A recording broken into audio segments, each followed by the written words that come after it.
Salut à tous et aujourd'hui bienvenue dans cette nouvelle vidéo où je vous montre l'intégralité de mon matériel de dessin. Il y a beaucoup de choses et durant mon parcours, durant ces 5 années de dessin, j'ai pu acheter beaucoup, vraiment beaucoup de matériel et payer très cher. Et j'aimerais que vous ne fassiez pas les mêmes erreurs en fait. Et donc c'est pour ça que je fais cette vidéo et aussi parce que vous me l'avez demandé. En fait je suis un peu un sauveur quand j'y pense.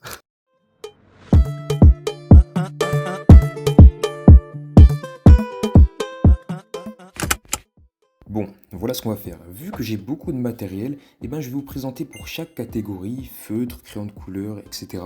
les marques que j'utilise le plus et pourquoi je les utilise. Bon, j'espère que vous êtes prêts, que vous avez compris. Sur ce, c'est parti. Alors, on commence avec les feuilles de dessin, donc la base au final. Et pour le coup, j'en ai un paquet. Et je pense que ici, je vais pas faire durer le suspense très longtemps. La marque que je préfère est Sakura avec leur manga paper qui offre un papier rigide mais qui nous permet de faire de parfaits dégradés de couleurs. Moi personnellement, j'opte pour du 250 grammes.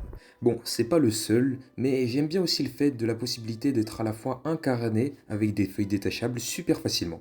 Les marques Canson et OUU offrent également de bonnes alternatives à celui-ci. Là maintenant on passe à une catégorie qui divise les gens de la communauté de dessin. On peut choisir entre un bon critérium et un bon crayon. Bon, personnellement, j'ai les deux, mais j'opte plus pour des critériums et notamment ceux de chez Bic. Paradoxalement, c'est les moins chers, mais c'est ceux que je préfère. Après, il faut savoir que mon utilisation se limite au croquis de mes dessins que je vais gommer ensuite. Donc, mon conseil, c'est que si vous faites un dessin 100% noir et blanc, optez pour les crayons de papier. J'ai l'habitude d'utiliser ceux de Faber-Castell, mais les crayons de chez Baggy Dessine commencent petit à petit à les remplacer. Ils sont plus légers et s'accrochent mieux à la feuille, je trouve. Bon, faisons un rapide aparté sur les gommes. J'ai ici des gommes de chez Faber-Castell, une de chez Baggy Dessine, mais je ne l'ai pas encore utilisée pleinement pour vous faire un avis, et une gomme de précision. Bon, vous vous en serez douté, mais j'utilise chaque gomme pour une utilisation précise.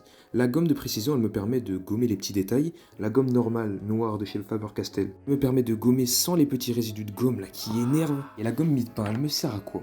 Elle me permet de gommer les croquis, mais légèrement, pour ancrer plus facilement les dessins ensuite. Mais cette gomme est un peu limitée, il faut quand même la changer régulièrement, sinon... Et c'est à partir de ce moment-là que vous avez deux choix. Soit vous prenez la gomme mid-pain et vous en rachetez une parce qu'elle est hyper usée, ou soit vous prenez cette gomme et vous venez la laver pour qu'elle devienne blanche. Sauf qu'au bout d'un moment, en fait, ça commence à coller un peu comme de la pâte à modeler, je sais pas comment expliquer. Ça colle sur le dessin, ça colle sur les mains.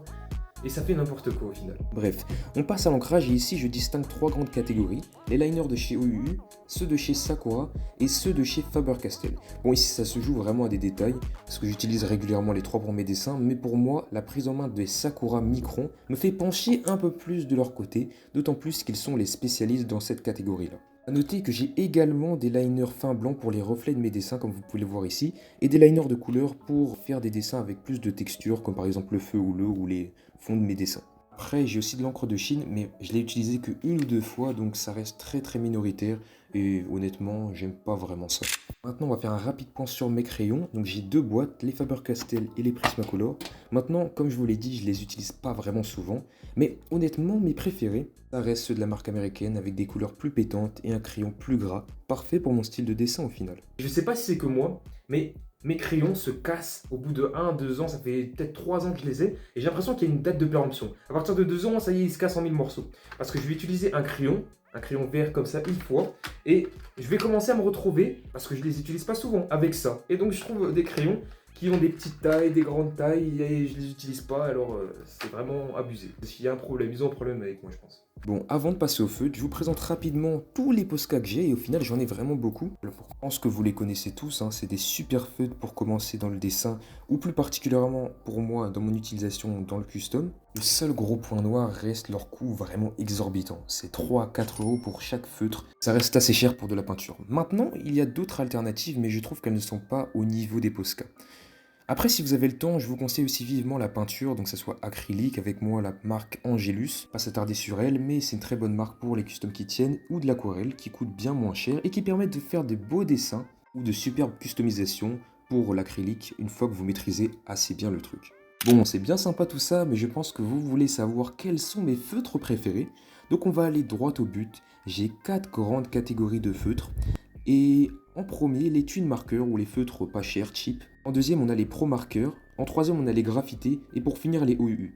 Ah non, j'ai oublié les copiques aussi sont dans ma liste, mais bon, au vu de leur prix élevé et du peu de temps que je les ai utilisés parce que oui, ça coûte cher, je pense que ça reste pour une minorité de personnes. On peut aussi éliminer les twin markers qui ne sont pas chers mais qui réservent un lot de surprises surprenants si vous les achetez. Que ce soit des feutres qui rendent l'âme au bout de 3 jours, des couleurs qui s'effacent sur le dessin au bout de quelques temps, une durée de vie honnêtement médiocre. Il reste 3 feutres en liste ici, et ce qui va me faire pencher vers l'un ou l'autre, c'est que les feutres doivent être rechargeables. Donc ici malheureusement on élimine les pro marqueurs, je crois pas qu'ils peuvent être rechargeables en tout cas, j'ai regardé normalement c'est pas possible. Il reste donc en liste les graffités et les pro marqueurs. Bon, ce sont d'excellentes marques toutes les deux, mais si je devais en choisir une, je dirais que les graffités m'ont accompagné au début de mon aventure, lorsque j'achetais encore des feutres à l'unité au magasin de dessin de ma ville, où chaque centime était compté pour pouvoir avoir des nouvelles couleurs, mais des feutres qui se sont progressivement fait remplacer par les OUU, dont l'atout majeur, on va pas se le cacher, c'est leur meilleur rapport qualité-prix et c'est ce qui fait vraiment pencher la balance. Pour le coup, n'hésitez pas à liker la vidéo, vous abonner si elle vous a plu. N'hésitez pas à regarder dans le lien de la description si vous voulez avoir des conseils dans le dessin plus poussé. J'ai créé une newsletter parfaite pour ça gratuitement. Et moi, je vous dis ciao et on se retrouve dans 2 semaines pour une nouvelle vidéo, c'est promis. Mais avant cela, n'hésitez pas à cliquer sur cette vidéo qui vous apprendra sûrement quelque chose dans le dessin. Et sur ce,